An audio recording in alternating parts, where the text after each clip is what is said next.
Bonjour à tous. Nous parlons généralement beaucoup du succès, mais nous parlons rarement de l'échec et des problèmes. C'est pourquoi j'ai décidé aujourd'hui de parler d'un livre intitulé « L'obstacle et le chemin » écrit par Ryan Holiday. Ce livre traite de la façon de surmonter les problèmes ou les difficultés et de les transformer en un avantage.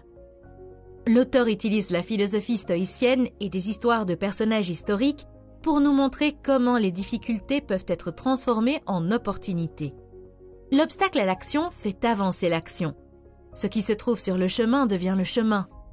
C'est l'idée centrale de la philosophie stoïcienne. Dans la philosophie stoïcienne, il n'existe pas de revers, de problème ou d'obstacle. Tout ce qui arrive est simplement une occasion de faire quelque chose de différent et de s'améliorer en cours de route. Le stoïcisme ne consiste pas à être optimiste ou à prétendre que les problèmes n'existent pas. Il s'agit d'être opportuniste et créatif avec les problèmes. Il s'agit d'une philosophie destinée aux individus qui se sont construits eux-mêmes, qui comprennent qu'ils ne contrôlent pas les forces extérieures, mais qu'ils contrôlent leurs forces intérieures.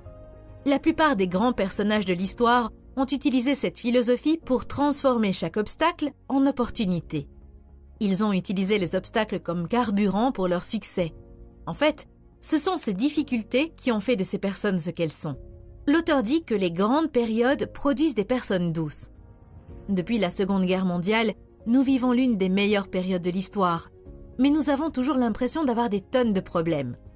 Les personnes qui ont vécu à une époque difficile ont été confrontées aux mêmes problèmes qu'aujourd'hui, à savoir des guerres dévastatrices, des maladies et la pauvreté. Comment se fait-il que nous ne réussissions pas aussi bien qu'eux à gérer les problèmes? La réalité est qu'aujourd'hui, lorsque la plupart d'entre nous sont confrontés à des problèmes, nous sommes paralysés, nous sommes bloqués. Nous disons que c'est injuste, que nous ne voulons pas qu'il en soit ainsi, nous blâmons quelqu'un ou nous cherchons à savoir ce qui a causé le problème. Nous connaissons tous un obstacle, un problème, une frustration ou un problème inattendu. Et si cette chose que vous vivez maintenant n'était pas si mauvaise? Et si, dans ce problème, il y avait un avantage ou une opportunité pour vous? Pouvez-vous imaginer à quel point vous vous porteriez mieux si c'était votre attitude principale face à la vie et aux problèmes? Le livre est divisé en 3 parties et il explique comment vous pouvez créer ce type d'attitude stoïque. La première partie est la perception, la deuxième, l'action et la troisième, la volonté. La perception est la façon dont vous voyez les choses ou les problèmes.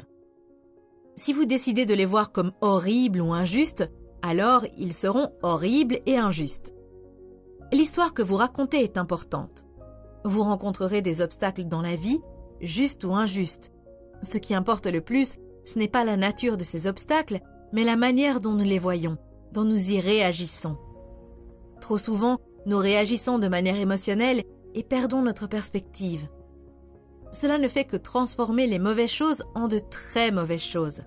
Par exemple, si vous êtes coincé dans les embouteillages, vous pouvez être le type qui se met en colère et se plaint, ou vous pouvez être le type qui voit cela comme un temps libre pour écouter un livre audio.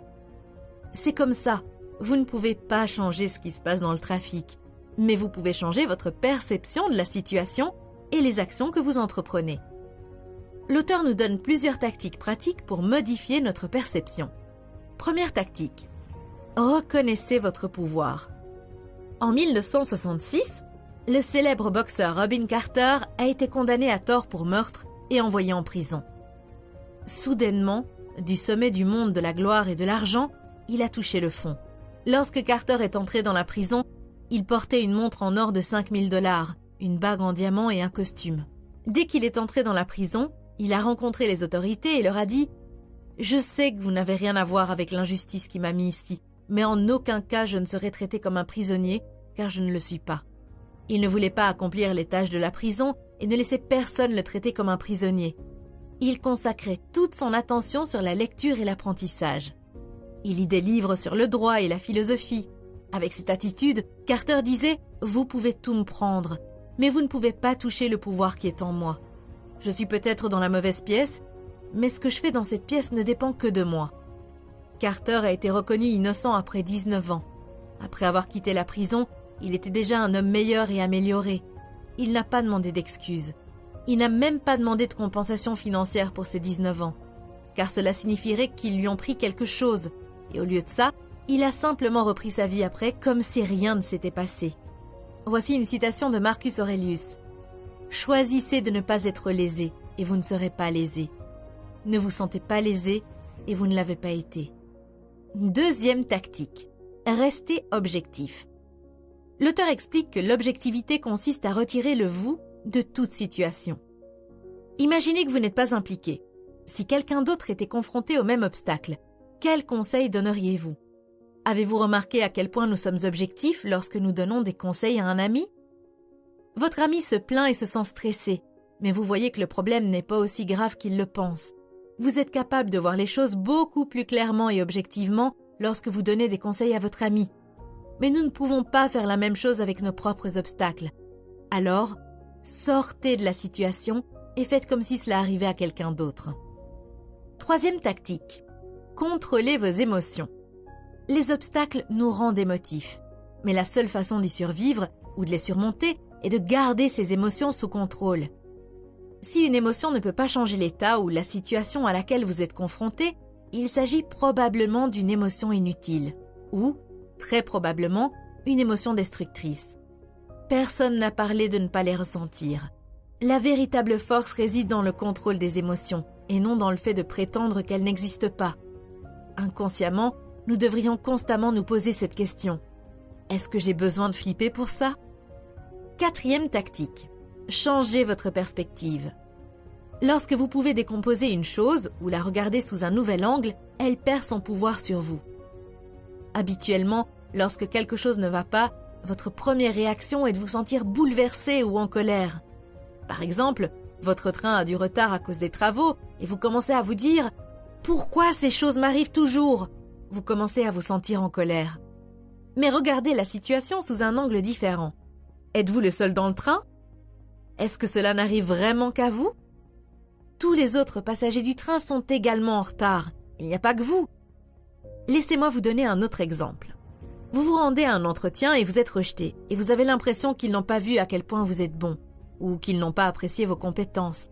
C'est un sentiment familier pour la plupart d'entre nous.